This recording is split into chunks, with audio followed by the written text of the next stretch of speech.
What angle do you think they're going to take to go back to court? Well, they've hinted at that. They'll appoint a blue ribbon commission, probably full of famous scholars and distinguished politicians, all of them people who are ready to pack the court. And then they'll make some argument about why the court is not functioning properly. And they'll say that we can make it much more efficient. And then this race thing, which is just dreadful, because the truth is the human soul is immaterial. And if it is immaterial, then the human being can be free. And if it's not immaterial, it can't be free. And things that don't have matter don't have color. So the idea that you would identify the human being with the color of the skin, that is a specific evil that was committed by the Confederacy. And for that matter, Adolf Hitler. And he said, right, so we're just trying to verify that Michael Shanahan issued the check. That's all. Well, there's a real Michael Shanahan. And I'm thinking, oh my God. Well, that's not good. And I'm like, oh, okay. So he leaves. Becky calls, what's going on? They're trying to call Michael Shanahan. She's like, get out of the bank. And I'm like, I can't. This guy's got my shit. I leave the bank for sure. They're calling the cops. I have to wait. Hang up the phone. A minute later, my phone rings. I look at it. I don't recognize the number. I pick it up and I go, hello. And there's a woman like, hi, this is Kimberly from SunTrust Bank. Is this Michael Shanahan? And I'm like, yes, it is. And she goes, hi, we have someone here at the bank trying to cash a cashier's check that was drawn on your from the title company. And I'm like, okay. And they said, how much was the now price? Yeah, that was Scott Cugno. It was about $29,000 even, I think. And she says, that's right, thank you very much, Mr. Shanahan. I said, hey, how did you get my number? Because if you called information, you would have got his real number.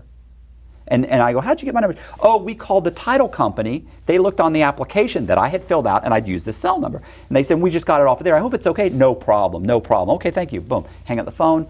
5 minutes later, still, the guy comes out with some woman, counts out the money to me, gives me the money. I stand up, and he says, Mr. Cugno, I would like to say that I feel very uncomfortable about this transaction. And I said, well, what is it exactly?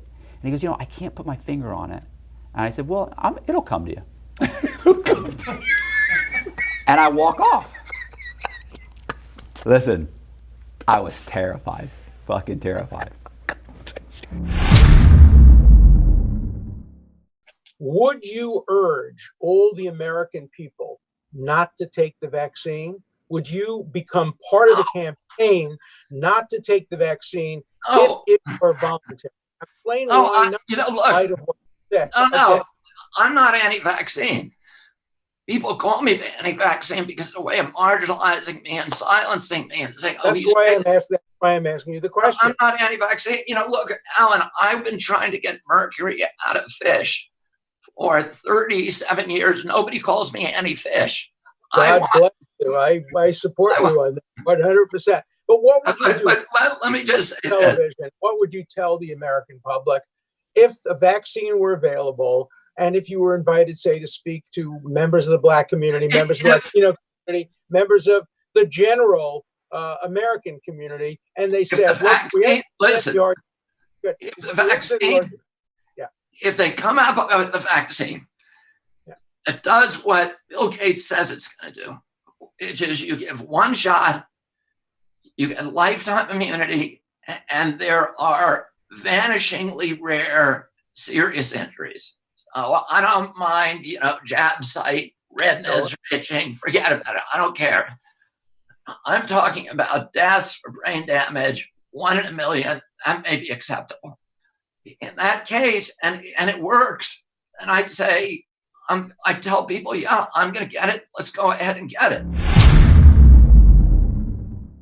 If you're saying 12 to 18 months, 25, he's saying 12 to 18 months. You're saying and I agree with that. I think that's extremely aggressive because of the phases. It is extremely aggressive? It is. Even 12 to 18 months? Yes. It is. Okay, but let's just say they can pull it off because Trump's going to put pressure on them and they're going to do 12 to 18 months. Okay, fine. At what point do you think, best case scenario, we'll have it ready that if we have 1 million cases, we can give 1 million people vaccines. Could that be 12 months from now? But you don't give it to them when they have you give it to them before they get sick. So at Right, like a flu shot, you get it when the season's coming. So at some point, So then that means you have to give it to 100 million people. It's not That's like correct. you're giving it to millions. That's well, correct. let me put a perspective on it. So some point in this development of phase 1, phase 2, phase 3, there could be some point in a phase 3 area where we're beginning to see that we're not seeing untoward side effects or safety issues, and we're seeing some evidence that's effective. There could be a point before it's actually licensed if everybody, the scientific community, it would come to a conclusion that maybe this vaccine we can go ahead and begin to use it before it gets FDA licensed. China doesn't have enough in terms of assets, but we do need to deter China. And one other thing, Patrick, and that is that what China's leaders did is a crime against humanity. If it isn't, then there is no such concept, and there is no such thing. So I think countries need to hold Xi Jinping and other senior Chinese leaders responsible. And if we can ever get our hands on them, we need the 21st century version of the Nuremberg trials. And what does that look like? What could that look like? That could look like what we saw with German leaders, with Japanese leaders after the Second World War. And no one, of course, wants to do this, but we've never seen a crime like this in history. No country has ever attacked every other country. And that's what China has done. It's hard for us to grasp the magnitude of what's occurred, but unfortunately, that's the conclusion that we have to face. And, going forward for our children, forget ourselves, but for our children and for the rest of the world, we need to impose a cost on China so that no regime ever does this again. Now, I've heard a lot of different versions of why Angelo got killed. What story do you know why he got killed? He wanted to take over. He wanted to be the boss. Got it. That's pretty much it. That's it. Well, and by being the boss, you're going to have a ton of money coming in. He was shaking down Long John as soon as Ange was killed. He grabbed Long John, who was Angelo Bruno's big earner, of course he was the drug dealer, and told him how much he wants and asked him how much you make, how much you got coming in, and this is how much I want. This is how much I want. You just got to give me what I want. Yeah, that's it. So what's he making at the time before he... I tell you, they were selling that P2P from what we found out. Mm-hmm. And he came in 55-gallon drums. And contractors, cement contractors would use it by throwing it in the concrete, from what I understand. They would make $500,000 on the 55-gallon drums. They would get the drums for nothing. Of course, contractors didn't know what they were using it for by making P2P with it. And they were making a ton of money with it. $500,000 per drum. Yeah. And how many drums were they moving? A ton of them. I don't know. I mean, a ton of them. You're not talking like... a lot of them. So you said when this happened, you said things got very ugly. What does that mean, things got very ugly? Well, we didn't know who killed Ange. We wanted to find out. My uncle went to New York, sat down with guys. New York was really upset. Like, boss is killed. The commission, is saying, whoa, what's going on here? Who gave the okay for this? My uncle finally was trying to get everything together. Drive the initiative of socialism knowing that doesn't work? What is the motive behind that? It's got to be more than the professors thinking, the fact that the plumber's making $500,000 you without a degree. It's got to be bigger than that. What's the motive?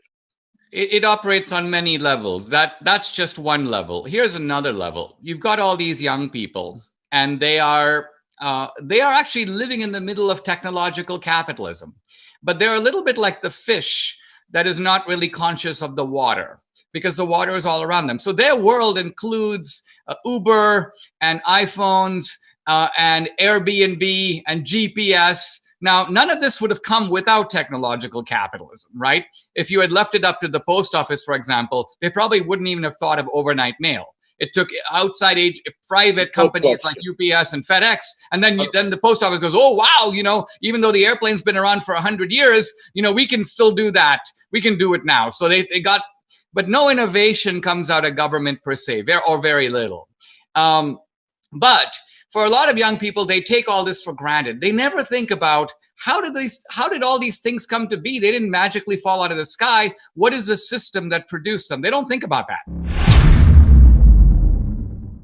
The consumer says, is the meat good? Is it healthy for my kids?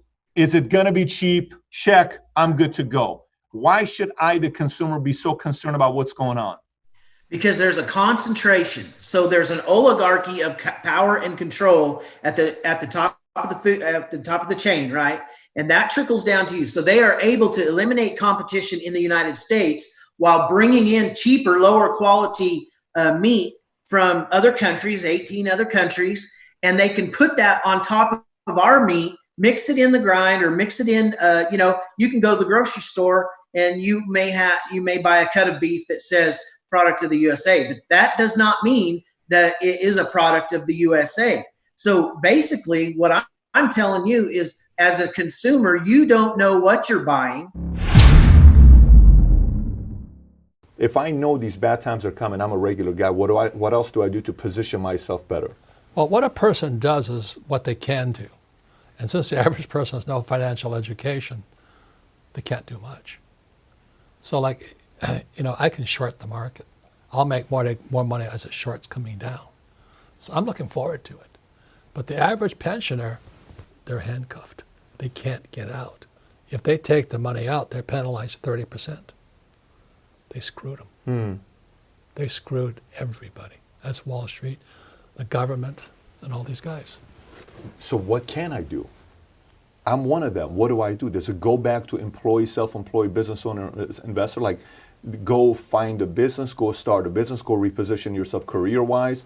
Is there a 1, 2, 3-step process on what I can do to be prepared for it? Well, the next book I'm writing with a guy named Jim Rickards. He wrote Currency Wars and all that. The next book I'm writing is called The Ravens.